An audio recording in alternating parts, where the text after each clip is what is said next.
This is the AfriOne Cygnus, I'm not very sure, but this phone can be found for just under $100. In fact, I got mine at 80 bucks, but that is not a very good condition one. You'll see it soon. But this phone's value proposition is on another level.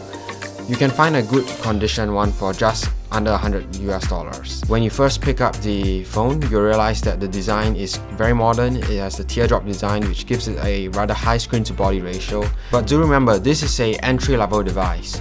So when you first pick up the phone, you'll also notice that the build of this phone feels rather cheap.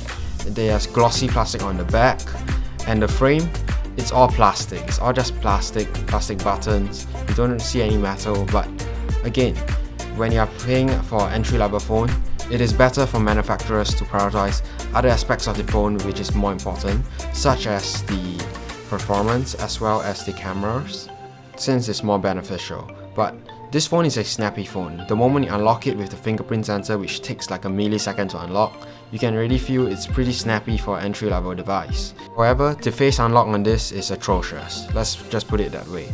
It takes 2 to 3 attempts on average for me to use, and I don't recommend using it at all. Firstly, the display is great. It has a high screen to body ratio, and its brightness level is good enough to view in public most of the time when you're outdoors.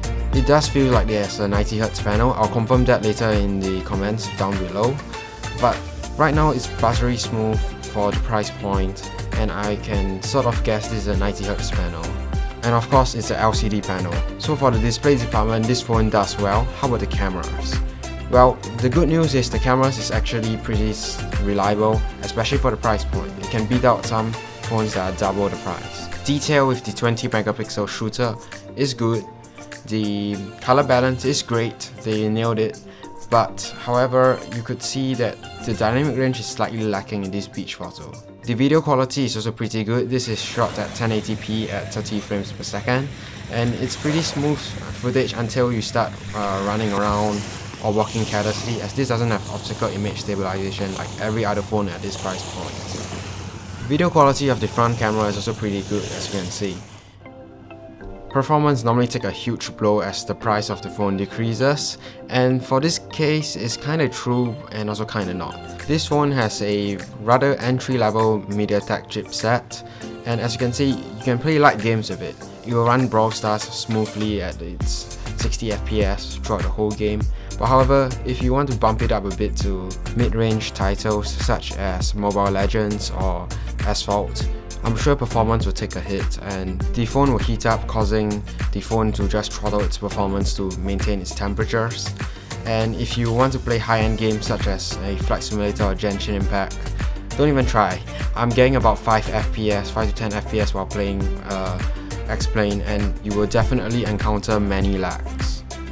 On the bright side, this phone is a beast for battery life. Like literally, after using 1 hour of screen on time with 19 hours of screen off time, it only consumed 13% of the battery. After filming this video, I also did a battery test to confirm, and I got 8 hours of screen on time with 2 hours of screen off time, and my battery was at 51%. That's amazing. The weak chipset of the phone is cushioned by the fact that this phone has 4 gigs of RAM, along with a pretty reasonable 64 GB of storage. This is the downside of this phone. This is the software. While this phone is rather a 2021 launch, it runs Android 9, which is several years behind. I think it's from 2019. And due to AfriOne being a rather small company, it didn't really get an Android update, so it's stuck at Android 9 right from launch. So basically, this 2021 device has the same software as my Galaxy Note 8 from 2017.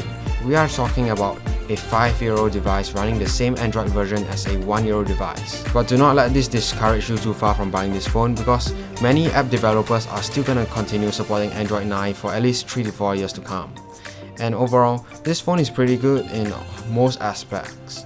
The microphone and the speaker quality are very average. The charging speed is rather slow. Performance is as expected for a device like this. But the upsides clearly outweigh the downsides of this phone. Having a good display, a fluid display, having 64 gigs of storage, having USB Type-C, having a good camera system, a snappy and reliable fingerprint sensor, I can't really ask for more at this price point. Are there better deals for a phone for $100? I think there is. But will I recommend this phone? Definitely. But personally, I'll stick with my Samsung ecosystem right now. The Galaxy ecosystem has been working wonders for me. But this phone will have a special place in my storage, as well as in my heart. And I will always use this phone as a benchmark as how good $100 phones can be in 2022. With that being said, thanks for watching and I'll catch you guys in the next one.